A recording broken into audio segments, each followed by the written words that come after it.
Larger part of India आपको प्रधान जी के नाम से जानता है। मैं बड़ा कभी नहीं होना चाहता, ईश्वर ना करे मैं बड़ा हूँ। मैं हमेशा जमीन पे रहूँ, जमीन पे चलता रहूँ, जमीन पे बैठ जाऊँ, जमीन पे ही सीखता रहूँ। आपको हल्का सा डाउट हुआ कि आप शायद फेल हो सकते हैं और आप फिर निकल दिए। मुझे मालूम ही था कि मैं फेल हो जाऊंगा। अगर आ जाते 70-75% तो क्या होती है जिंदगी?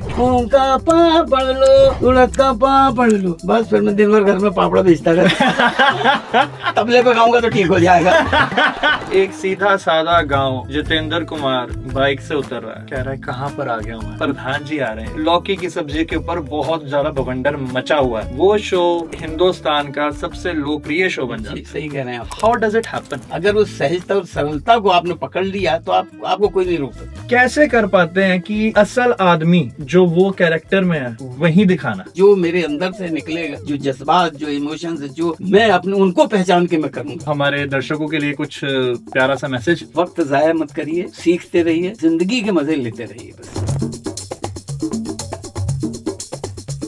हाँ जी, रेडियो हाँ जी पर आपका स्वागत है जी। आज दोबारा से कृष्णा भारद्वाज स्विच कर गए पंजाबी से हिंदी में। इसलिए किए हैं क्योंकि आज बहुत हर्षो उल्लास से भरा हुआ मेरा दिन चल रहा है। आप लोगों का बहुत नॉर्मल रहा होगा, आपका रहे, मेरा बहुत मजे से निकल रहा है। क्योंकि आज मैं जिन शख्सियत के सामने बैठा हूं, जिनसे रूबरू हूं, जिनसे आपकी मैं बात करवाऊंगा, कहने को तो मैं ये भी कह सकता हूँ कि इनको इंट्रोडक्शन की जरूरत नहीं, ये किसी भी तरह के इंट्रोडक्शन के मोहताज नहीं, क्योंकि शख्सियत वैसी ही है इनकी। पर मेरा ना इनके बारे में कुछ कहना जरूरी है क्योंकि ये उससे भी ऊपर की शख्सियत है। He is university of performing arts himself. इतनी मेरी उम्र नहीं जितना पुराना इनका काम है। आप इन्हें अपनी जिस भी उम्र के हैं उस उम्र में किसी न किसी दौर से इन्हें जानते हैं। ये आपको चाचा चौधरी के रूप में भी आप इन्हें जानते होंगे, आप इन्हें प्रधान जी के रूप में भी जानते होंगे। लगान, पीपली लाइव, वाटर और लेटर टू हिटलर, हाँ हाँ जी, ऐसी बहुत ही ज्यादा जी जी जी बढ़िया मूवीज के किरदार इन्होंने पूरे किए हैं। हाँ जी लिसनर्स, हाँ जी देखने वाले, मैं आज आपके सामने in flash live in our studio mister रघुवीर यादव जी से रूबरू कराना चाहता हूँ। बहुत बहुत शुक्रिया जी आपका। बहुत स्वागत सर आपका। मेरे रोंगटे खड़े हो रहे हैं। रोंगटे मेरे भी खड़े हो रहे हैं जी। अरे क्या बात है, वाह। घर वालों ने पैदा किया ना मेरे को, तो उनका आज वो सफल हो गए। Hi hi. Thank you mom and dad. कैसा लग रहा है सर? पहले तो ऑस्ट्रेलिया कैसा लग रहा है? जी बड़ा बड़ा बड़ा अच्छा लग रहा है। यहाँ की जो फजा, यहाँ का जो माहौल, यहाँ के जो लोग जिस तरह से मिल रहे हैं, तो ऐसा लगता है कि मजा ही मजा है और कुछ नहीं है। मजा के अलावा कुछ नहीं है ना। तो कुछ कि कैसे आए यहाँ, क्या उसका तो अंदाजा ही नहीं है बिल्कुल। ऐसा लग रहा है बस यहाँ आए हैं तो बस अपना काम करिए, मजे लीजिए और बस आगे बढ़ाइए। सर आपकी ना पर्सनैलिटी की एक ये बात है। अभी आपने क्या कहा कि काम कीजिए और फिर है ना चलिए, पर आपको देखकर ना मतलब बंदा लेड बैक सा फील करता है। आपके चेहरे पर एक ऐसी सादगी, एक ऐसा आपके ऑरा में सुकून है ना कि देखता ना बंदा कहता ठीक है सब बढ़िया। जैसे हल्की सी हवा चल रही हो ना और आप आराम से अपने घर के बाहर धूप सेक रहे हो, वैसा सा माहौल बना हुआ है।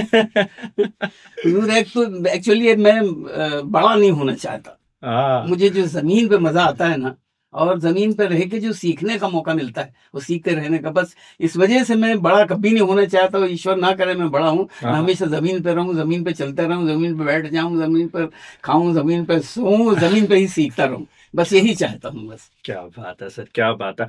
मैं जब मुझे पता लगा रेडियो हाँ जी के हवाले से कि मैंने आपका इंटरव्यू करना, तो मैंने ना कोशिश की कि चलो कुछ रिसर्च करते हैं जी। और मैं रिसर्च करने बैठा तो पहली रिसर्च तो पहले ही कांटा लग गया कि मिस्टर विकिपीडिया जी आपकी एज गलत बताते हैं। वो कहते हैं कि आप हैं जी 64 इयर्स के और आप कहते हैं कि आप हैं 75। मैं कहता हूँ कि आप 50 के ही मानिए और हम यहाँ पर बार्गेन करके से खत्म करते हैं। एक्चुअली मैंने आज तक उम्र के बारे में कभी सोचा भी नहीं। यकीन मानिए मैं कुछ 40-50 का जब था, मैं तो अपना ये जो बर्थडे और ये सब इसके चलन था ही नहीं मेरे जहन में। हमें मालूम नहीं कितनी उम्र के हो गए। हमें तो ऐसा लगता है अभी हम ज्यादा 14-15 साल के होंगे, क्योंकि बस उसी उम्र में जो सीखने का मजा है, बस मैं उसी उम्र को बरकरार रखना चाहता हूँ कि बस सीखने का मजा कम नहीं होना चाहिए भैया। ये उम्र कहीं मायने नहीं रखती। जैसे ही आप उम्र में चले जाते हो तो आप सीखना कम हो जाता है आपका। फिर आपको ऐसा लग जाता है कि अरे यार अब तो इतनी उम्र हो गई, अब क्या करें, अब क्या करें, अब कैसे करें, अब तो उम्र हो गई। कोई उम्र नहीं है भैया, सीखना है तो उम्र कुछ नहीं होती। आप ये समझिए कि अभी जो होश संभाला है वो 3-4 साल वाली, वैसी उम्र में रह के आप सीखिए तो सीखने का आनंद ही आनंद है आपको। क्या बात है सर जी। आप अपने गांव में, मैंने जो देखा पढ़ा जी। आपको हल्का सा डाउट हुआ कि आप शायद फेल हो सकते हैं जी। और आप फिर निकल दिए जी। और वहां से एक सीखने की कला शुरू हुई जो आज भी आप में जिज्ञासा मेरे से भी ज्यादा, जी। मैं सच में कहूं तो एंथुजियाज्म अभी मैं मैच करने की कोशिश कर रहा हूँ। प्रोड्यूसर साहब मेरी तरफ देख रहे हैं मेरे कि भाई तू थोड़ा तो एनर्जेटिक हो, पर आपको मैं मैच नहीं कर पाऊंगा। तो कैसा रहा अभी तक का सफर? मजा आ रहा है? बहुत मजा, मेरे ख्याल से मजा बढ़ते ही गए, कम नहीं हुआ, कभी मजा कम नहीं हुआ। एक्चुअली क्या है कि ये जो पेशा मैंने अख्तियार किया है, थिएटर वाला, एक्टर थिएटर बहुत ज्यादा नहीं, मैंने थिएटर लफ्ज भी नहीं सुना था कि थिएटर होता क्या है। जब वो मुझे डाउट नहीं था फेल होने का, जो आपने बात कर रहे थे, मुझे मालूम ही था कि मैं फेल हो जाऊंगा। तो ये जो फेल होने की शर्मिंदगी से मैं वहां से निकल पड़ा। और एक कहते हैं ना कि चाह को राह, जैसी आपकी चाह होगी राह वैसे बनेगी। तो वो कुदरतन ऐसा हुआ और मैं घर छोड़ के चला आया और फिर मैं ललितपुर पहुंचा। ललितपुर में एक पारसी थिएटर कंपनी लगी हुई थी। क्या उम्र थी सर तब आपकी? उस वक्त रहा हूँ 14-15 साल का। हाँ, और थिएटर मैंने पहली दफा पढ़ा वहाँ की भोपाल थिएटर कंपनी, अन्नू कपूर हैं, उनके फादर की नाटक कंपनी थी। अरे वाह। तो वो उसमें मैं हुआ, क्योंकि जिसके साथ मैं घर से भागा मतलब चला, तो उसको भाग नहीं कहता हूँ कि बगैर बताए अगर घर छोड़े तो उसको भाग नहीं कहेंगे, घर से भाग। और भागना उसको भी कहते हैं कि अगर कोई चीज को पकड़ना, हासिल करना तो भागिए, जब तक आप भागेंगे नहीं पकड़ पाएंगे, फिर आराम से चलिए। पहले उसको छूने के लिए, उसे हासिल करने के थोड़ा तो भागना पड़ेगा। तो बस वहां से निकला और मेरे जिसके साथ वो प्रोफेशनल भगोड़ा था, प्रोफेशनल भगोड़ा में अब ये क्या हो गया? ये था कि महीने में 3-4 बार भागता था वो घर छोड़ के। ऐसे ही? हाँ जी, ऐसे ही उसके फादर की जेब से 150-200 रुपए मिल जाते थे, वो छोड़ के चला जाता, फिर वो पैसे खर्च करके वापस लौटा था। तो वो अक्सर भागा करते, उसका साथ मिल गया तो मैं पहुंच गया ललितपुर। वहां मैंने पहले दिन नाटक देखा, वो समाज की भूल या पता नहीं कौन सा, तो देखा तो वहाँ लड़कियां भी थी और लोग भी थे। तो बड़ी, वो लड़कियां जिस तरह से डांस करी तो बड़ी शर्मिंदगी हुई कि लड़कियां ऐसे कैसे डांस कर सकती। खैर जी, वो लड़के को भागने की आदत थी, वहां से छोड़ के मुझे फिर भाग गया वो। हाँ जी, भागा तो मैं अकेला पड़ गया। तो मैंने जाके उनसे फिर कहा कि भाई मुझे रख लो यहाँ। तो करते क्या? मैंने कहा जी गाना गाता हूँ। तो उनका सुनाइए। तो उनको मैंने गाना सुनाया। क्या सुना? मैं बताता हूँ। मैं बदली तेरी नजर तो नजारे बदल गए, ये चांदनी ये चांद सितारे बदल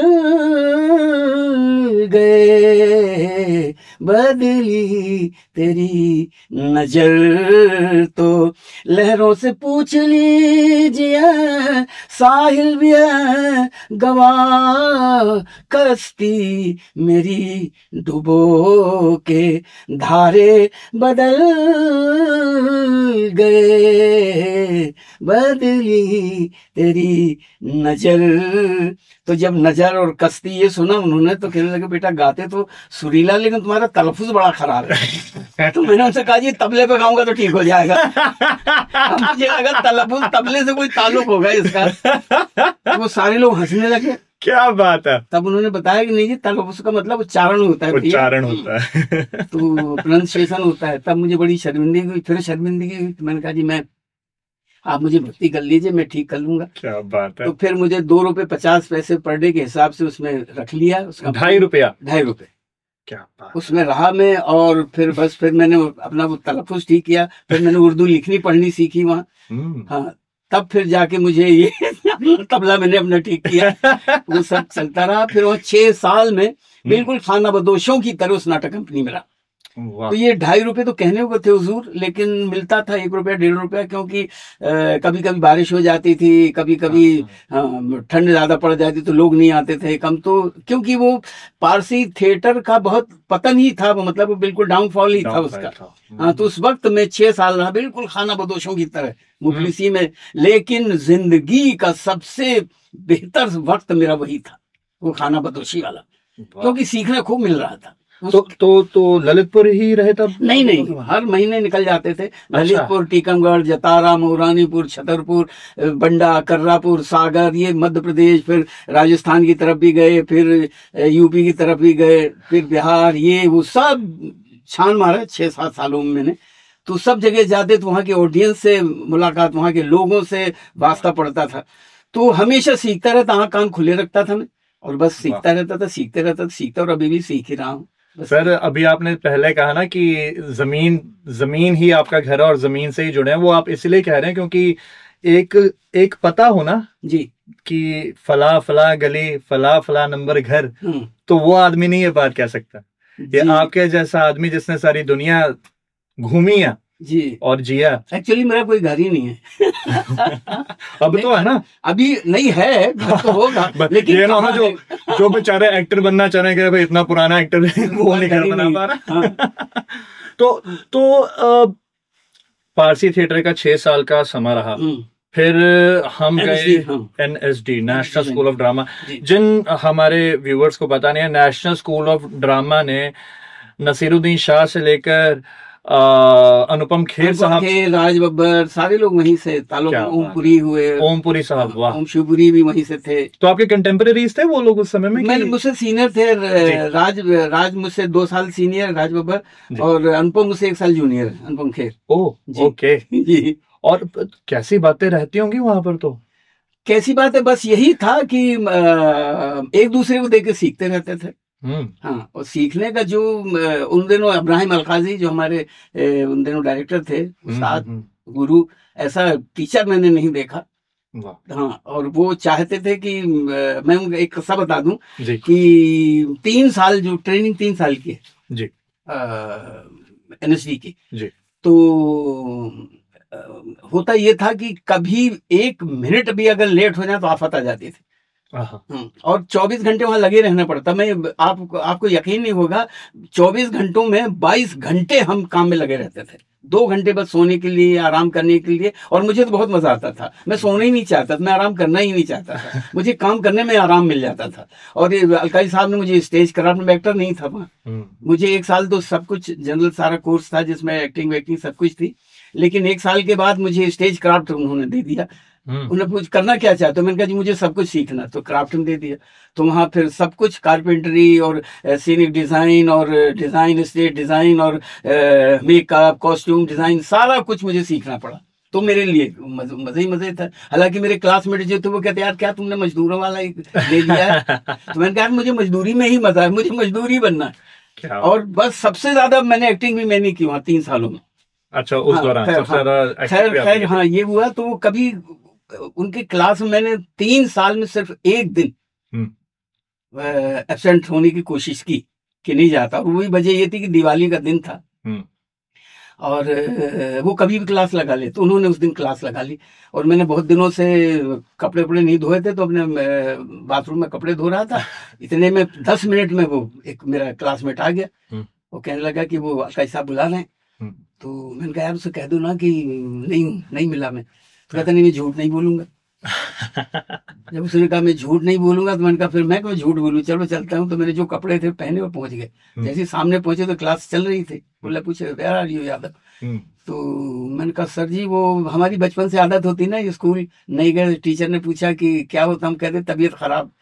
सबकी आदत, हम सब पेट दर्द। हाँ, पेट दर्द, तबीयत खराब, हम इसी दौर से गुजरे सब लोग। बस आदतन वही मैंने बोल दिया कि सर वो थोड़ा तबीयत ठीक नहीं। तो कहने लगे मरना भी है तो मेरे सामने आगे मरिए। क्या बात है। तो ऐसा उस्ताद मिल जाए, ऐसा टीचर जो कहता मरना भी है तो मेरे सामने। उस दिन का दिन था, तो मैंने तय कर लिया कि अब नहीं मरूंगा मैं, अब काम करते हुए मरूंगा मैं, चाहे कुछ हो जाए। और ये जो जज्बा, ये और क्या है कि यकीन मानिए आपके उस्ताद चारों तरफ घूम रहे हैं। हम लोग आंख कान खुले नहीं रखते। ऐसे कई जगह है जहां से मुझे नसीहत मिली, सीखने का मौका मिला बातों से, कि उन्होंने कोई ऐसे अल्फाज कह दिए जो आप मुझे लगे, और फिर मैं उन पे चल पड़ा। जैसे वो तलफ़ुज़ वाली बात, वहां से अगर वो मुझे नहीं मालूम होता कि तलफ़ुज़ तबला होता है या क्या होता है, तो मैं उर्दू लिखनी पढ़नी नहीं सीखता। फिर वहां से सीखा, और उससे मुझे जितना फायदा हुआ मैं बता नहीं सकता। जी, जो आपकी पकड़ है जुबान पर से, बहुत कम एक्टर्स ये हमारे, मैं तो बुंदेलखंडी हूँ, जहाँ सा शाह में कोई फर्क नहीं, बुंदेलखंडी हूँ। जी जी जी जी तो बिल्कुल बहुत बड़ी बात है। ये है किश्ती, कश्ती नहीं हाँ, कहरवा ताल या रूपक ताल से ठीक हो जाएगी। तबले, तबला, वो तलफ़ुज़ तबला जैसे लफ्ज लगा मुझे। क्या बात है सर, क्या बात है। और सफर आगे बढ़ा, थिएटर चलता रहा। फिर मैं 10 साल में NSD रेपर्टरी में था, जहाँ बिल्कुल आपको थिएटर ही करना है। उन दिनों मुझे इतने ऑफर्स आ रहे थे फिल्मों के लिए, फिल्मों से, हाँ, लेकिन मैंने मना कर दी। मैंने कहा जब मैं जो भी करूंगा बेहतर ही करूंगा, इस तरह, क्योंकि लोग हाँ, कि लोग मुझे कहीं कॉमेडियन समझने लगे, क्यों, फिर वो मूंगी लाल के हसीन सपने कर लिया, तो उससे अरे वो बहुत, वो जो दिन थे ना पुराने, हम आर्काइव्स में जाकर खोलते हैं, वो जो कंटेंट उस जमाने में बन गया, मुल्ला नसरुद्दीन। तो मैंने तय किया था कि थिएटर में ही मुझे मजा आ रहा था, फिल्मों पे मैं तवज्जो नहीं दी। फिर शेखर कपूर मुझे जबरदस्ती पकड़ के खींच के ले गए जी। उनकी फिल्म को भी मैंने मना कर दिया था। एक फिल्म थी दुश्मनी, हाँ, तो उन्होंने फोन करवाया कि एक है, तो जो उनका असिस्टेंट था उसने मुझे फोन किया। पहले उसके लफ्ज ये कि कॉमेडियन का रोल है, करोगे? शेखर कपूर थे, कॉमेडियन का रोल के, शेखर जी आपको याद करें। मैंने कहा मुझे नहीं करना। और कह के किस दौर की बात है ये? है 90 के आसपास की, 90s में सब टाइपकास्ट ही चल रहा था। जी, उसी तरह का चल रहा था। और मुंगेरी लाल कर चुका था, उन्हें लगा ये कॉमेडियन है। एक तो कॉमेडियन लफ्ज से मुझे लगता, मैंने कहा कोई कॉमेडियन कोई कैरेक्टर बताओ, ये कैरेक्टर क्या है। तो मैंने उसको मना कर दिया, मुझे नहीं करना। अब शेखर को लगा कि ये तो कैसे मना कर सकता है। तो फिर उसने एक और असिस्टेंट से बात करवाई, तो उसको भी मना कर दिया मैंने। तो मैंने कहा नहीं यार, ये तरीका नहीं है बात करने का, मुझे नहीं करना। फिर शेखर ने खुद पूछा कि मैं दिल्ली रहता था उन दिनों, मैं बॉम्बे गया ही नहीं था। अच्छा, हाँ, तो मैं दिल्ली में था और वही थिएटर वेटर कर रहा था अपना। तो उसने कहा कि शेखर ने मुझे फोन किया कि तुम रहते कहाँ हो? तो मैंने कहा एड्रेस दो मुझे। मैंने दे दिया एड्रेस। भाई साहब दूसरे दिन शेखर दिल्ली पहुंच गया। फिर 1 घंटे उसने पट्टी पढ़ाई। बोले यार ये लोगों का तरीका है बात करने, चलो तुम मेरे साथ। दरअसल मुझे तुम्हारे साथ कोई दूसरी फिल्म करनी है, इस वजह से मैं इस फिल्म के लिए तुम्हें ले चल रहा हूँ। फिर ले गया मुझे। फिर वहां बम्बई पहुंचा तो फिर वो फिल्म मिलनी शुरू हो गई, सिलसिला शुरू हो गया। फिर छोड़ा नहीं लोगों ने। पर फिर भी सर, मैं आपकी फिल्मोग्राफी देख रहा था ना, मेरे ख्याल से आप शायद कुछ 4-5 एक्टर्स में से एक होंगे जिनका इतना लंबा करियर है, पर आपकी फिल्मोग्राफी में ना एक भी खराब मूवी नहीं है। हम कमर्शियल सक्सेस की नहीं सोचते कि क्या बॉक्स, मेरे ख्याल से एज अ ऑडियंस हमें लेना देना भी नहीं होना चाहिए कि एक 5 रुपए की चीज है, 50 की चीज है, उसका 100 बना या नहीं बना। पर आपकी मैंने फिल्मोग्राफी देखी है सर, तो 3 मूवीज जो ऑस्कर नॉमिनेशन तक गई हैं, सिल्वर पीकॉक अवार्ड आपके नाम, सलाम बॉम्बे, मैसी साहब सलाम बॉम्बे में, तो वो मैंने, बड़ी हार्ट ब्रेकिंग मूवी है सर। जी। और आप वो रोल करते हैं, और फिर आप लगान में भी हैं। जी, लगान में। और फिर आप पीपली लाइव में जब जो आपका इतना वो कि पीपली लाइव का जो सटायर है, वो जो नुआंस है हल्का सा ऊपर हो जाए तो वो कैरिकेचरिस्ट लगना शुरू हो जाएगा कि हालांकि ये कुछ नकली दिखाया जा रहा है। कैसे कर पाते हैं कि असल आदमी जो वो कैरेक्टर में है वही दिखाना? एक्चुअली मैंने डूबना सीखा है, तैरना नहीं सीखा, डूबना सीखा है। मुझे डूबने में बड़ा मजा आता है।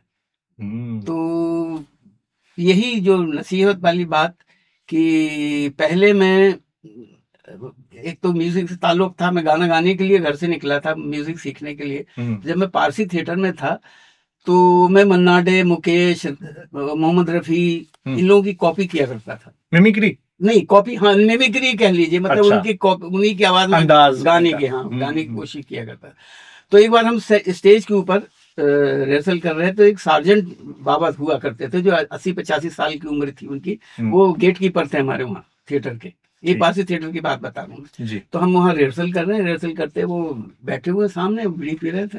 तो हारमोनियम मास्टर और वो सब बड़े खुश हो रहे हैं, गाना मन्ना डे का मैं गा रहा, तो कोई झनक झनक तो नहीं बाजे पहली है। तो वो सुन रहे हैं, तो इन्होंने कहा देखो क्या बिल्कुल बाबा, साजन बाबा देखो क्या बिल्कुल वैसे ही गाता है, बिल्कुल बिल्कुल डिक्टो वैसे। तो उन्होंने कहा हाँ हाँ ऐसे कर दिया उन्होंने, हाँ हाँ। तो बोले हाँ क्या, देखो ना बिल्कुल कितना बढ़िया गाता है। अरे कहता गाता तो ठीक है, उसमें क्या है? बोले देखो बिल्कुल उसी की तरह गाता है।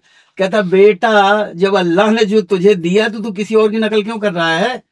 वाह। जो तुझे दिया उसको पहचान है, वो तो जिंदा है, वो अपना खुद कर रहा है, तू उसकी नकल कर रहा है। क्या बात। हाँ। तो कहते जिंदगी भर नकल करते ही मर जाएगा, रह जाएगा। क्या कहता अल्लाह ने खुद दिया है, उसे देख, उसे पहचान। बस उस दिन का दिन था, मैंने नकल करनी छोड़ दी। मैं किसी के नकल, जो मेरे अंदर से निकलेगा, जो जज्बात, जो इमोशंस, जो मैं अपने उनको पहचान के मैं करूंगा। तो बस यही सब चलता रहा। तो गाने भी मैं जो अंदर मेरे सुर निकलते थे उस गाने को लेके तुम अपनी तरीके से गाने लग गया था। ये था। सैया तो खूब ही कमात है। हाँ, महंगाई डायन खाए जाते। हालात ऐसे यहाँ पर भी है वैसे। जी जी जी जी। क्या किया जा सकता है? सुने हल्का सा। जी बिल्कुल। या सैया रे सैया रे सैया हो, सैया सैया ओ सखी सैया तो खूब ही कमात है, महंगाई डायन खा जात है। अरे हर महीना उछले पेट्रोल, डीजल का उछला है रोल, शक्कर बाई के का बोल, और उषा बासमती धान मरी जात है, महंगाई डायन खा जात है। क्या बात है, क्या बात है सर। हालात तो वैसे ही हैं, पर एक बात और मेरे जहन में आती है, और ये अब हमने फ्री विलिंग चैट शुरू हो जानी है जी। अगर आपको लगे कि भाई तू इधर उधर ज्यादा हो रहा है बेटा, तो कान पकड़ के बाहर निकाल दीजिए मेरे को। ठीक है? नहीं मैं भी साथ में निकलूंगा। जब आप कहते हैं ये बात कि मुझे ऑफर्स आ रहे थे मूवीज के, राइट, और पर नहीं करना था, थिएटर ही करना था, मेरे ख्याल से जैसा पैसा सिनेमा में होगा उस दौर में, आज भी तो खैर बहुत है, वैसे थिएटर में नहीं रहता होगा। तो कभी वो लालच, कभी वो चीज जहन में नहीं आई कि भाई घर भी बनाना है, ये भी करना है? अब मेरे ख्याल से आपने जिन कंटेम्पररीज का नाम लिया वो भी बॉम्बे पहुंच चुके थे, किसी ने थोड़ा लेट, किसी ने थोड़ा पहले, पर हर कोई शुरू कर चुका था। मैंने देखा आपका आज तक का काम बहुत सिलेक्टिव है, बहुत चूज करके काम करते हैं आप। तो कोई ऐसी चीज है जो ड्राइव बैक करती है फोर्स की नहीं यार पैसे के लिए नहीं करूंगा? ये हमेशा से मेरा रहा। मैं पैसों की वजह से अपनी नीयत नहीं खराब कर सकता, ये हमेशा से रहा। और क्या है कि वही काम करना चाहता हूं मैं जो मुझे अच्छा लगे, और मुझे ऐसा लगता है कि मैंने कि मजे हासिल करने के लिए पैसे कमाने करके अपनी ईमानदारी खो दूं मैं, तो वो मेरे जहन में कभी नहीं आया। अब मैं बता दूं कि जब मैं नया नया बम्बई गया तो मेरे जो एक सेक्रेटरी मैंने रख लिया, उसने एक फिल्म दिला दी, बड़ी खराब फिल्म थी वो कर लिया मैंने, है? तो देखिए वही है कि मैंने कहा कि चाह को राह, तो क्या हुआ कि वो जब फिल्म कर ली वो रिलीज भी हो गई, बड़ी खराब फिल्म थी, और मेरा रोल भी ऐसे ही था, मतलब कोई था लेकिन ऐसा कोई खास नहीं था। मैं ना भी चाहता लेकिन हाँ कह दिया तो करनी पड़ गई। कट्टू क्या हुआ कि एक फंक्शन में हम गए, कुछ 4-5 लोग मुझे ले गए कोई फंक्शन में, तो वहाँ भाषण दिया, वो हुआ, सब गाना वाना गाए, उतर के आ गए। वो 4-5 लोग मुझे ले जाने लगे कि चलिए हो गया। सामने से एक महिला आ गई, तो कहने सुनिए मुझे आपसे बात करनी है। मैंने कहा क्या बात करनी है? तो ये लोग मुझे खींचने लगे जो मेरे साथ थे, बोले नहीं सुनिए आपको शर्म नहीं आती किसी को तकलीफ पहुंचाते हुए? अरे मेरे मालिक, मैंने कहा ये क्या मैंने तकलीफ पहुंचा दी इनको? मैं तो कुछ नहीं, मेरा कोई और उनको जानता भी नहीं था। तो मैंने कहा मैंने किया क्या? तो बोला मैं ये कह रहा हूँ कि किसी को तकलीफ पहुंचाते आपको शर्म नहीं आती? तो मैंने कहा क्या तकलीफ पहुंचाई? बोली इधर आइए मैं बताती हूँ क्या तकलीफ पहुंचाई आपने। अब ये मुझे खींचता, मैं चला गया, ये लोग मुझे खींचा। मैंने कहा नहीं सुनने दो। तो मैंने कहा बताइए मैंने क्या किया, क्या कसूर है मेरा, क्या किया? बोले आपने वो फिल्म क्यों की? मैं चौंक गया। मैंने कहा वो फिल्म? तो मैंने बताया कि भाई अभी बॉम्बे आया हूँ, घर जरूरत है, घर भी चलाना भाई। तो कहने लगी सुनिए आप भूखे मर जाइए लेकिन इस तरह की फिल्म मत करिए, हमें बड़ी तकलीफ होती है, और रोने लगी वो लेडी। क्या बात। कहता आपने कभी ऐसे काम नहीं किया, क्यों किया? वो हुजूर, मैंने तय किया कि वाकई चाहे भूखा मर जाऊं लेकिन मुझे कोई हक नहीं किसी को तकलीफ पहुंचाने का। उसके बाद फिर मैंने नहीं देखा, मैंने क्या है उतने पैसे तो कमा ही लेता, आ ही जाते हैं चाहे कुछ भी करिए। तो मुझे बहुत ज्यादा पैसों की लालच में मैं अपनी नीयत खराब करूं, फिर उस दिन से मेरे जहन से निकल गया, फिर मैंने कभी नहीं किया। ये बहुत बड़ी बात है सर। और ऐसे शहर में रहना जहाँ पर पैसा बोलता पैसा ही सब है, पैसे ही सब है। बॉलीवुड पार्टीज वगैरह में नहीं जाते ये जो बड़े बड़े प्रोड्यूसर वगैरह आते हैं? मैं नहीं, मुझे मजा नहीं आता। नेटवर्किंग बहुत मजा नहीं, वहाँ सिर्फ बातें होती हैं और ऐसा लग रहा हर शख्स एक दूसरे को बेवकूफ बना रहा है। सर एक और बात है, पर मेरे ख्याल से मेरे प्रोड्यूसर साहब कह रहे हैं कि हल्का सा रुकना पड़ेगा, ब्रेक लेनी पड़ेगी, तो हम आगे आकर करेंगे और बातें मेरे जहन में तो बहुत सी बातें आ चुकी हैं, तो आते हैं अभी 2 सेकंड में। ठीक। तो सर अब बॉलीवुड पार्टीज की बात चल रही थी, तो आपका वहां पर आना जाना खास रहता नहीं है? ना आना होता है ना जाना होता है, कुछ क्या ऐसा नहीं होता कि यार ये शाहरुख यार एक सिंगल मॉल्ट मुझे नहीं मुझे पता नहीं क्यों मजा नहीं आता है। अच्छा, इस तरह की पार्टी में ऐसा लगता है वक्त जाया है और कुछ नहीं है। और कुछ नहीं। हाँ, कि पार्टियों में चले, पहले गया हूँ 1-2 बार, ऐसा नहीं कि बिल्कुल नावाकिफ हूँ सारी चीजों से। मैं गया हूँ वहाँ, लेकिन वहाँ देखा कि बस वक्त जाया है और कुछ नहीं होता, कि सब बातें करते रहते हैं, पता नहीं कौन कौन मिल जाता है, वो फिल्म वहीं बनाते हैं, शूट भी कर लेते हैं, रिलीज भी करते हैं, सुबह आ जाते हैं सुबह सब कुछ गायब हो जाता है। तो ऐसे ऐसे लोग मिल जाते हैं, तो वहाँ सिर्फ देखा कि वक्त की बर्बादी के सिवा कुछ नहीं है। तो फिर मैं और भी मेरे हैं जो मेरे शौक हैं, म्यूजिक से मेरा ताल्लुक है, किताबें हैं मेरी, तो उनमें रहता हूँ, तो मुझे बड़ा मजा आता है। मैंने सुना है सर कि शायद ही इस दुनिया में कोई इंस्ट्रूमेंट है जिसे आप छेड़ नहीं पाते, भेद नहीं पाते, सही बात है? नहीं, बहुत सारे होंगे क्योंकि इंस्ट्रूमेंट इतने भरे पड़े हैं, लेकिन हाँ ऐसा है कि मुझे हर जगह म्यूजिक नजर आता है, सुनाई देता रहता है, तो बस ऐसे ही कुछ कुछ करता रहता हूँ, म्यूजिक की तलाश में रहता हूँ, और गाजर मूली से भी म्यूजिक बजाता रहता हूँ, स्ट्रॉ से भी बजा लेता हूँ, फिर फ्लूट मैंने और सीखा सब वैसे ही है कि वक्त जाया न करते हुए, हाँ खुद से ही सीखा है मैंने। तो फ्लूट, हारमोनियम, तबला तो खैर नहीं बजाता मैं, सितार वितार ये सारा कुछ। तबला आपने ठीक कर लिया ना सर? हाँ, तबला ठीक कर लिया, तबला तो वहाँ से शुरू है। अब तबले का कुछ नहीं किया जा सकता, अब तो ठीक हो गया सरकार, अब कुछ नहीं किया जा सकता। और किताबें पढ़ने का भी शौक? जी जी जी जी जी, क्या सब मेरे वही, मतलब ऐसा कुछ नहीं, सारी किताब मैंने मुंशी प्रेमचंद। अच्छा, हाँ जी। हमारा एक्चुअली ना ये शो में एक रहता है कि हमारा जो गेस्ट है ना, हम कहते हैं कि हम हमारे दर्शकों को ना एक किताब जरूर बताकर जाओ कि पढ़ें।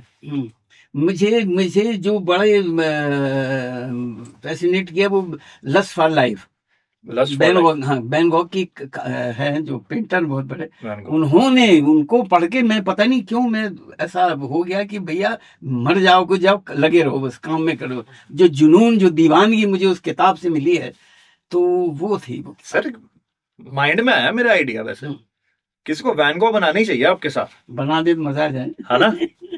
होना चाहिए, क्योंकि वो एक आवारगी है ना जो जी वो है आप में। आपको खासा काम नहीं करना पड़ेगा, बस बाल थोड़े आपके वो भूरे करने पड़ेंगे, और मेरे ख्याल से और किसी चीज की खास जरूरत पड़ेगी नहीं। तो कहते हैं हम ये जितने भी प्रोडक्शन हाउस है भाई, हम भी देखना चाहते हैं ढंग का सिनेमा। हमें तो आजकल कॉपी पेस्ट ही देखने को मिल रहा है, पतन हो रहा है बड़ा। जी कैसे देख रहे हैं आप, क्या चल क्या रहा है? एक्चुअली ये जो मेहनत मशक्कत वो गायब हो गई, जो हम किसी सब्जेक्ट को लेके, और खासतौर पर हिंदुस्तान की जो फिल्में हैं उनमें मैंने देखा ये नकल करने में ज्यादा तुल्य रहते हैं जी। हाँ, और क्या है कि ऐसा नहीं कि मैं जो वैरायटी हमारे हिंदुस्तान के कल्चर में आपको कहीं नहीं मिलेगी। आप कहीं कहीं चले जाइए, गांव में 500 200 250 मील दूर चले जाइए, वहां आपको बदला हुआ मिलेगा। 50 मील में बदल जाएगा। जी 200-250 मैंने इसलिए कि वो शहर थोड़ा उसके करीब पहुंचते जा रहा ना गांव के, तो मैंने थोड़ा टाइम बढ़ा दिया, नहीं तो 10 मील के अंदर बदल जाता है। तो ये मैंने देखा, और मैं चप्पे चप्पे में रहा हूँ, बहुत जगह रहा हूँ, तो मैंने देखा हर जगह की खूबसूरती, हर तर्ज बयानी और सब कुछ बहुत बिल्कुल कमाल की। तो वहां रहा हूं मैं, तो इसलिए लगता है मुझे कि ये लोग क्यों मशक्कत नहीं करते। कोई आप काम करते हैं, पैसा बहुत सारा डाल देंगे, उससे आधे पैसों में उससे बेहतर काम हो सकता है। आमिर खान साहब को कहना चाहिए हमें कि वो आपके साथ बहुत बढ़िया काम करते हैं, उनके साथ आपने पेपली लाइव किया कि उन्हें बनानी चाहिए। हाँ, वैन गॉग टाइप कुछ बनाना चाहिए, है ना। अरे बहुत आप, अब तो मैं सोच में पड़ गया हूँ। जॉन एलिया भी कर सकते हैं आप, बहुत खूबसूरत। हाँ, अगर जॉन एलिया के ऊपर मूवी बने, वेब सीरीज बननी चाहिए। वो भी बड़ा जुनूनी है, शख्सियत है ना, हमारे तो बहुत फेवरेट है, मुझे बहुत पसंद है। जी। तो ऐसे एक दो सर किरदार देखने बनते हैं। आप रुकना मत, चलते मैं बिल्कुल नहीं रुकता जी, हुजूर, रुकना तो सीखा नहीं मैंने, बस यही है। और अब ये जमाना आ गया जी ओटीटी का, हाँ। उसमें भी आपने फ्रंट फुट पर आकर छक्का मारा। बाकी दुनिया बहुत कुछ बना रही है, पर एक सीधा साधा गांव जितेंद्र कुमार बाइक से उतर रहा है, कह रहा है कहां पर आ गया हूं मैं, प्रधान जी आ रहे हैं, लौकी की सब्जी के ऊपर बहुत ज्यादा बवंडर मचा हुआ है जी। और वो शो हिंदुस्तान का सबसे लोकप्रिय शो बन जाता है। सही कह रहे हैं आप। हाउ डज इट हैपन, कैसे हो सही? की वजह है कि हुजूर, एक जो सहजता और सरलता होती ना, वो बड़ी मुश्किल है, लगती है लोगों को, लेकिन है बड़ी आसान। अगर उस सहजता और सरलता को आपने पकड़ लिया तो आपको कोई नहीं रोक सकता। हम वही मार खा रहे हैं कि ये जो सरलता सहजता, उस पर हम परे चलते चले जा रहे हैं। तो वो जो हमारे हिंदुस्तान की जो खासियत है, हम उसी से अलग जा रहे हैं। अभी वो पकड़ में आ गया है। तो जाहिर है कि सभी लोगों को अच्छा लगता है, बच्चे बूढ़े जवान में सबको देख, सभी लोगों को बेहतर लगता है कि वो कभी खत्म ना हो, दोबारा कब आ रहा है, दूसरा कब आ रहा है, तीसरा कब आ रहा है, जवाब दोबारा कब आ रहा है बताइए कब आ रहा है। एक अभी तो शादियों में भी लोग टीवी लगा कर वहाँ पंचायत देख रहे हैं। जी, बहुत क्रेज है सर। बहुत मजेदार शो है। आप 10-12 सीजन तो एटलीस्ट बनाइएगा उसके, 3 पर मत रुकिएगा। इतना तो होना ही चाहिए, इतने तो होने चाहिए, सही कि नहीं सर? कैसा फील होता है, मतलब again you have a great body of work, थोड़ी बेबाकी से अगर बोल रहा हूँ तो आई एम सॉरी, पर एक लार्जर पार्ट ऑफ इंडिया आपको प्रधान जी के नाम से जानता, इसमें एक ये भी आती है, खुशी भी आती है, संतुष्टि भी मिलती है कि मेरा काम उस लेवल पर है कि आज का 16-17 साल का नौजवान भी, जो पुराने लोग हैं जिन्होंने पुराना सिनेमा देखा है, जो या फिर एक तरह का सिनेमा देखा है, वो आपके काम से वाकिफ है। पर एक मेन स्ट्रीम में आप आज अगर यहाँ पर हैं तो कभी लगता है यार ये पहले भी हो सकता था, अगर ये पहले हो जाता तो शायद कुछ और भी चीजें 2-4 ऐड हो जाती। ऐसा कभी मलाल रहता है? क्योंकि मुझे लगता है नहीं, क्या है एक्चुअली, इस तरह की चीजें सोच के मैं कभी वक्त जाया नहीं करना चाहता और अपने आप को परेशान नहीं करना चाहता। जब जो होना होता तभी होता है। वाह, तो किस्मत में बिलीव करते हैं आप? हाँ, बिलीव मैं न करूं या ना करूं, वो है वही। मैं क्या कर लूंगा कि मैं ये सोच रहा हूँ कि मैं पता नहीं मेरा वक्त कब आएगा, क्या भैया अपने काम करते चलता हूँ, जब अब आना होगा आएगा, नहीं आना होगा नहीं आएगा। मैं अपना ईमान नहीं खोऊंगा, मैं अपनी ईमानदारी से चलते चला जाऊंगा और वही कर रहा हूँ। बहुत खूब। और क्या है कि ये भी है कि ये भी लगता है कि जो काम हो रहा है वो मुझे करना भी तो नहीं चाहिए था, मैं करना भी नहीं चाहता, तो अच्छा है ना, उससे बच के मैं नहीं किया मैंने, नहीं तो मैं कहीं का नहीं रहता। ये भी तो है, तो ये भी तो अच्छा ही हुआ। तो जो अपना काम देखते हो संतुष्टि मिलती कि यार? संतुष्टि तो आज तक नहीं मिली मुझे, आज कभी नहीं। मैं बिल्कुल हुजूर, मुझे हमेशा कुछ ना कुछ लगा रहता है कि इससे और भी अच्छा हो सकता है, और भी बेहतर हो सकता है। Do you consume your work? देखते हैं वैसे? हाँ, देख लेता हूँ, लेकिन बड़ी हिम्मत करके देखता हूँ। अच्छा। क्योंकि मुझे कुछ ना कुछ कमियां लगती हैं कि और बेहतर हो सकता है। और खास तौर पे थिएटर में तो ऐसा है कि आप इम्प्रूव कर सकते हैं, शो दर शो आप इम्प्रूव कर सकते हैं, लेकिन फिल्मों में बड़ा मुश्किल होता है कि किसी वजह से ओके कर दिया और फिर वो कुछ रहेगी कमी, तो जब उसमें देखते हो अरे ये इससे बेहतर हो सकता, तो फिर हम इम्प्रूव करने कोई चांस, एक बार छप गए आप तो छप गए बस, फिर आप कुछ नहीं कर सकते। ये बात तो है। तो फिर हम छाती पीटते रहते, घाय इससे बेहतर हो सकता था। तो यही है कि अभी तक मेरे ख्याल से मैं 65 और 70 से ऊपर नहीं गया। अरे सर नहीं, बस यही है। ये ऐसा लगता है कि और थोड़ा सा ऐसा कुछ कर जाऊं जो कभी 90 तक तो पहुंच जाऊं। आपका 60-65 है तो फिर कहीं पर तो बैन लगाना पड़ेगा। पर ये बात भी होगी एक वैसे कि डायरेक्टर्स को एक्टर्स का भी बहुत प्रभाव पड़ता होगा परफॉर्मेंस पे? सब चीजें होते हैं, सब चीजें होती हैं। सबसे ज्यादा मजा किसके साथ काम करने में? एक्चुअली मजे सबके साथ ले लेता हूँ, उनको पता नहीं मजा आता है कि नहीं, सबके साथ मजे ले वाकई। फिर भी थोड़ा सा मैं ज्यादा अगर मैं कहूँ कि डायरेक्टर तो श्याम बेनेगल हुए, वाह। शेखर कपूर के साथ प्रदीप कृष्ण जिन्होंने पहली मेरी फिल्म, उनके साथ मुझे बहुत मजा आया, क्योंकि इनसे छूट बहुत मिलती है। अच्छा। हाँ, और ज्यादातर सभी डायरेक्टरों से मैं छूट तो ले ही लेता हूँ, क्योंकि आपको, मुझे लगता है जैसे जैसे आपका व्यक्तित्व और जैसे आप ये परफॉर्मेंसेस है, I don't think so someone can pen it all down. Improvise काफी करते होगे। वो तो अपने आप ही हो जाता है, वो तो मेरी आपका धत, अबे कौन लिखेगा धत। हाँ, सही के नहीं तो सब्जी, हाँ ये तो इम्प्रोवाइज एक्चुअली क्या है, वो जिंदगियां मैंने जी, उनके साथ रहा हूं मैं, तो ये जबरदस्ती का निकालना नहीं होता। वो हाँ, जैसे आप कैरेक्टर के साथ उस रूह में जैसे आप जाते हैं और पहुंचते हैं, तो अपने आप ही सारी चीजें अपने आप ही होने लग जाती। एक बहुत ना सर छोटा सा सीन है सलाम बॉम्बे में, आप ना वो छोटे से लड़के के पास जाते हैं और उससे पूछते हैं, पैसा मांग रहे हैं आप उससे, जी जी जी, और वो कह रहा है कि उसे कह रहा है लड़की से मिला है ना, 16 साल की है, 13 साल की है, 14 साल की है। आप बोल रहे हैं है ना, पर वो अनकंफर्टेबल फील करवाना है, और वो आपने किस तरीके से करवाया, एंड देयर इज कोई मतलब आप समझ रहे, कुछ ऊपर से उभर कर नहीं आ रहा, कुछ ऐसा नहीं हो रहा कि यार मैं ओवर द टॉप चला जाऊं, थोड़ी आवाज को मॉड्यूलेट इस तरह कर दूं, भारी कर दूं या कुछ कर दूं कि कुछ हो जाए। ऐसी परफॉर्मेंसेस, ऐसा काम और ऐसे डायरेक्टर्स के साथ काम करने के बाद जब आप थोड़ा सा लगता है कि मीडियोकर काम में फंस गया हूं कहीं पे और कमिटमेंट भी हो गई है, पेचेक ले लिया, तो तब ज्यादा मुश्किल लगता है काम। मुश्किल हाँ हो जाता है थोड़ा सा। कुछ लोग होते हैं बड़े वो लकीर के फकीर होते हैं ना, कि उसने यही लिखा है, ये है तो यही होना चाहिए, नहीं होने, फिर थोड़ी तकलीफ होने लग जाती। हालांकि ऐसा बहुत कम हुआ है, काम में झलकता वो आ जाता है, लेकिन फिर मैं वो थिएटर जो मैं पारसी थिएटर में जो मैंने किया है, फिर वहां अपने ले आता हूँ कि उनको पता भी नहीं चले कि जो मैंने बताया तो वो किया है उन्होंने, या जो खुद से करना चाहते वो किया है। बहुत बड़ी बात। तो ये है, तो ये सब थिएटर की देन है। ये थिएटर में ही ये जो तरीका है, जो सलीका, वो थिएटर से ही मिलता है। थिएटर आपके लिए मतलब this is your school. School बहुत अहम है मेरी जिंदगी का। और क्या है कि थिएटर सिर्फ एक्टिंग नहीं सिखाता, थिएटर जिंदगी जीने का एक सलीका है, एक जिंदगी जीना सिखाता है।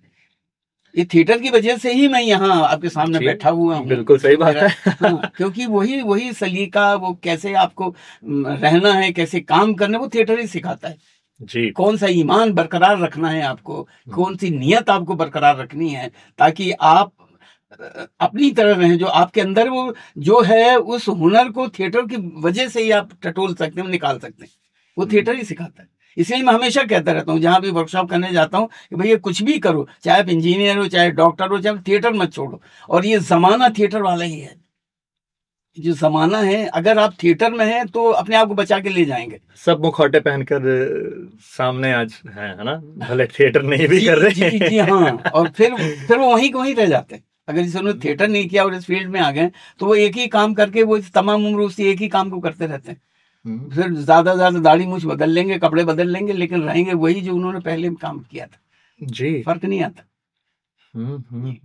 ये दूसरी क्या है कि हम जो एक्टर है अपनी जिंदगी तो जी रहा है, जो दूसरी जिंदगी, जो दूसरी रूह को जीने में जो मजा है, वो बिल्कुल वही मजा है। एक्चुअली वही तो मजा है।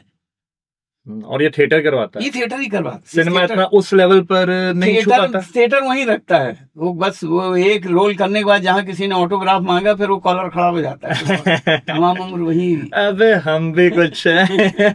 हम भी कुछ है, हम ही हैं, हम ही हैं। पर मुझे लगता नहीं सर आपको हल्का सा भी ये चीज छू कर गई होगी। क्या? ये जो क्या कहते हैं हम, एक ईगो, कि आई एम समथिंग। मैं ईगो, किस बात का ईगो करूं भैया? सर इतना क्या फर्क नहीं, कुछ है ही नहीं। मुझे तो एक करने के बाद भूल जाता हूँ, दूसरा है, उसमें फिर जिम्मेदारी वहां आ जाती है कि अभी जो आगे करना, वो उसको आप बेहतर तरीके से कर पाते हैं या नहीं कर पाते। हमेशा वाहवाही से मुझे डर लगता है। वाहवाही मुझे जिम्मेदारी दे देती है। सच कह रहा हूँ कि अगर किसी ने वाह कर दिया तो मुझे लगा इसमें तो वाह कर दिया, अगला करूँ, उस पे करवाने की जो है वो बदबू होनी चाहिए आप में, तो फिर तो ज्यादा जिम्मेदारी बढ़ जाती। इसलिए बहुत ज्यादा खुश हो जाता हूँ। ऐसा नहीं कि देख लेता हूँ कि हाँ भैया इस लायक कर चुका हूँ मैं कि वाह करनी पड़ रही लोगों को, लेकिन वाह से डर भी लगता है कि इस वाह को लेके हम बस यही वाह वाह है, बाकी तो सब हाय हाय ना हो जाए कहीं। बात तो ये भी ठीक है जी सुकून जी। क्या देता है, किस अब उम्र के इस पड़ाव पर, अपने बॉडी ऑफ वर्क के इस पड़ाव पर मोटिवेशन क्या है? क्यों रघुवीर जी सुबह उठ रहे हैं, फ्लाइट पकड़ रहे हैं, यहाँ आ रहे हैं, थिएटर कर रहे हैं, मतलब ठीक है शौक है, पर क्या वो आज भी उतना ही ड्राइव कर रहा है जितना वो लड़का अल्हड़ सा जो पारसी थिएटर में काम कर रहा था? वही, उससे ज्यादा हो गया मेरा ख्याल से। क्या है कि मैं जाया नहीं करना चाहता एक्चुअली, और ये भी चाहता हूं कि मेरे साथ से जो होके गुजरे हैं, जिनके साथ में होके गुजरूं, उनको भी बताऊं कि जिंदगी के मजे कैसे लिए जा सकते हैं, बस यही है। क्योंकि भटकाव बहुत हैं आजकल का, इतना भटकाव है कि आप अपने मजे, जो जिंदगी जीने का जो मकसद है, मजा है, वो खोते चले जा रहे हैं। तो उससे मैं चाहता हूं कि भैया कुछ भी करो लेकिन जिंदगी के मजे तो ले लो, जिसकी वजह से आप यहाँ आए, और सब कुछ आप कर सकते हो, आपके अंदर है, लेकिन आप कर नहीं पा रहे। आपको दो आंख भी दी है, सोचने की वो भी कुव्वत भी है, सुन सकते हैं, सब करते हैं, लेकिन थोड़ा अपने मजे तो ले लीजिए जिंदगी के। तो जिंदगी का मजा बस यही है। लोग बैरियर नहीं तोड़ पाते अपना खुद का। हाँ। और जरा सा काम करने के बाद खुदा बन जाते हैं, उनको लगता है कि मेरे आगे कोई नहीं है, फिर वहीं मार खा जाते हैं, फिर गिरते भी हैं।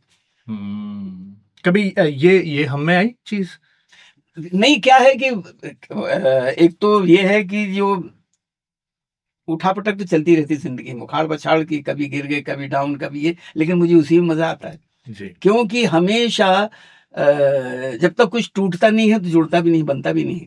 हमेशा कुछ बनने के लिए टूटना बड़ा जरूरी है। तो जब तक कुछ टूटेगा नहीं या बनेगा नहीं, हम एक पहली क्लास से ले लीजिए, सबसे पहला लफ्ज आपका गलत ही होगा, उसके बाद सही होगा। तो उस गलत में उलझ के आप, उस टूटने में उलझ के आप तोड़ के रखेंगे क्या? नहीं हुजूर, वही तो बना है, वो जब टूटा है तभी बना है। तो हम तो टूटने को तो किस्मत समझते हैं कि हमारी किस्मत से टूटा है, अब ये बनेगा कुछ।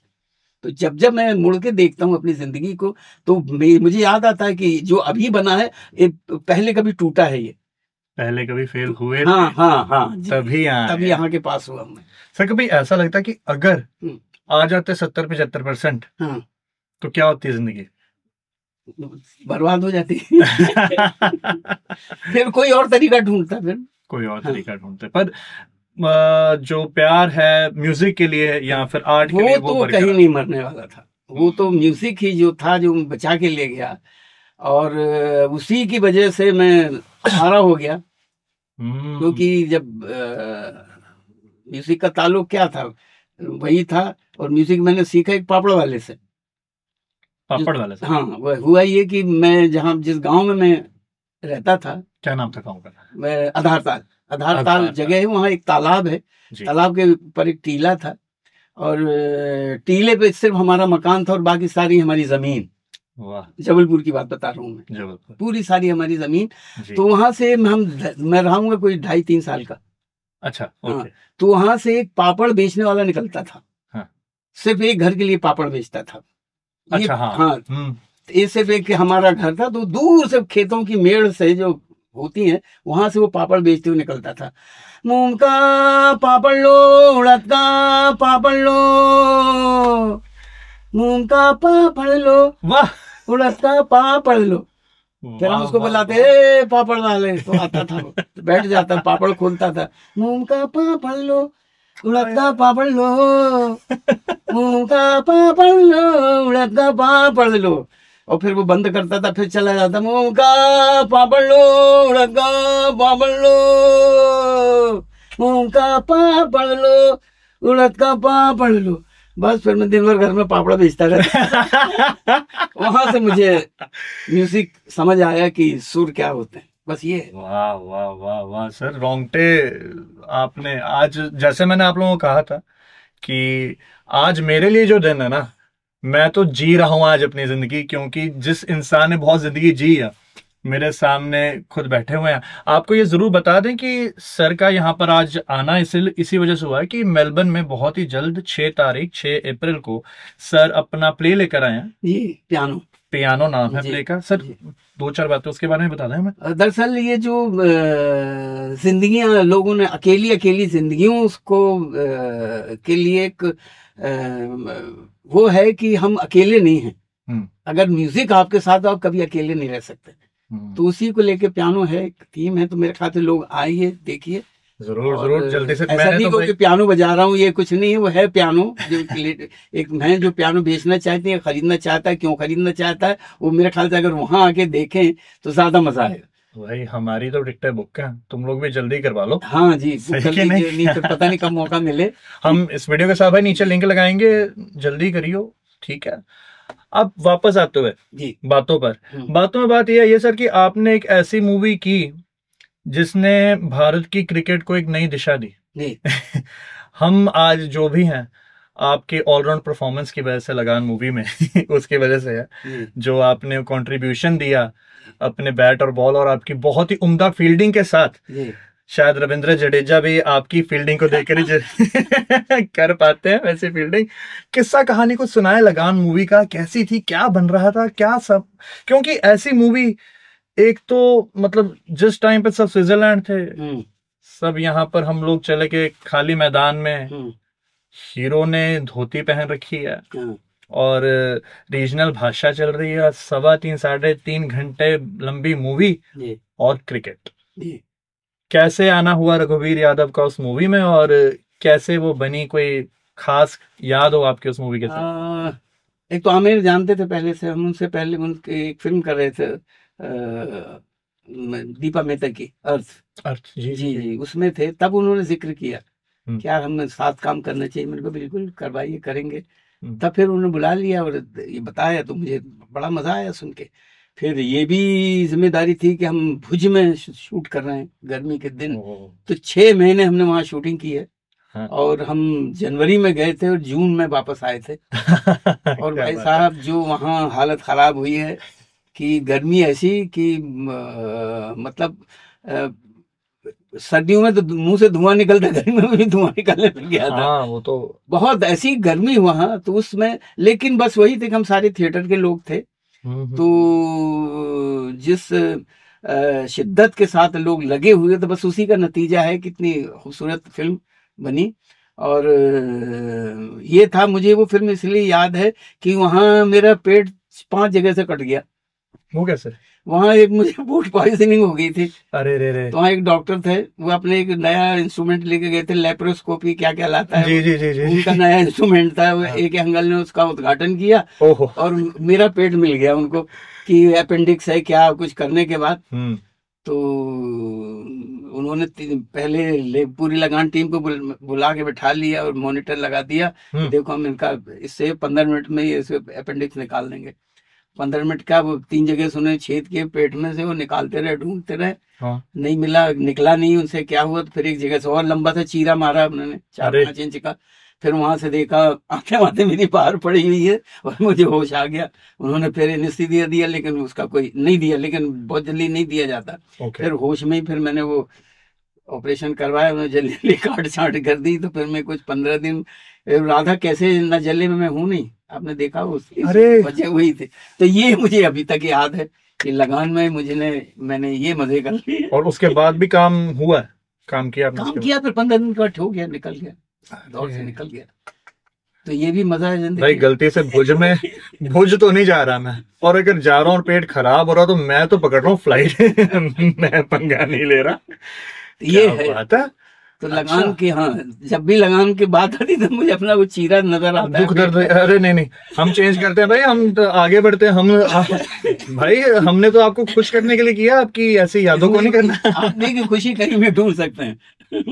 और अच्छा, अगर ये है तो अब हम लगान भी करते हैं। मैं क्या 99 या 2000 में शूट किया होगा? 99 में। और अब कुछ वैसा सा ही सेटअप में भी थोड़ा अलग हो गया होगा, टेक्नोलॉजी भी चेंज हो गई होगी, हम पंचायत शूट करते हैं। How does that work? Web series और फीचर मूवी? पंचायत में जो मजा आता है वो भी लगान में बहुत मजा आया, क्योंकि आमिर बहुत ही उस तरह का है शख्स जो सारे पूरे यूनिट का जिस तरह से वो ख्याल रखता है अपनी जिम्मेदारी समझ के, वो बस उसी की हिम्मत है जो इन लोगों को, हम सब लोगों को संभाल, क्यों ये जो थिएटर के जो लोग होते हैं उनको संभालना बड़ा मुश्किल है, बहुत फैलू लोग होते हैं, लेकिन उसने बड़े खूबसूरत तरीके से, तो मैं तो उसके काम करने के तरीकों के लेके कायल हूँ कि किस तरह से उसने सबको संभाल के किया, बहुत ही बढ़िया तरीके से। यहाँ पंचायत में भी यही हाल है, क्योंकि सब थिएटर के लोग मिल गए हैं, तो ये है कि रिहर्स करना, पहले से तैयारी करना, ये सब पे काबिज है, ये सारी चीजें सब पे सबके अंदर है। जितेंद्र जी के बारे में बताएं, आंखें बोलती हैं सरकार की। How good actor he is Jeetu Bhaiya हमारे, तो नजर आ रहा है, देखते बड़े अच्छे एक्टर, मजा आता काम करके। जी जी जी जी जी जी जी। नीना गुप्ता जी के साथ भी आपने पहले काम किया कि? वो थिएटर से ही ताल्लुक है उनका भी, थिएटर से है ना, एनएसजी से ताल्लुक है जी, तो उसमें थे हम सब। बड़ा अच्छा माहौल रहता है, माहौल बहुत कमाल का रहता है। कितने दिन एक्चुअली क्या है, हमें वहाँ महसूस ही नहीं होता कि हम फिल्म कर रहे हैं, ये सीरियल कर रहे हैं, ये जो भी कर रहे हैं, काम कर रहे हैं, बस वो एकदम बिल्कुल पारिवारिक सा माहौल होता है। हम उस तरह बातें करके और पढ़ के सीन और वहीं तैयारी कर लेते हैं, बस कैमरा मैन और डायरेक्टर काम है, आइए एक्शन बोलिए शूट करिए, बस तैयारी ऐसे। कितने दिन लग जाते हैं सर एक सीजन में? मेरे ख्याल से 40-45 दिन लग जाते हैं। कभी लगा सर कि जब शूट कर रहे थे कि ये ऐसा फटेगा?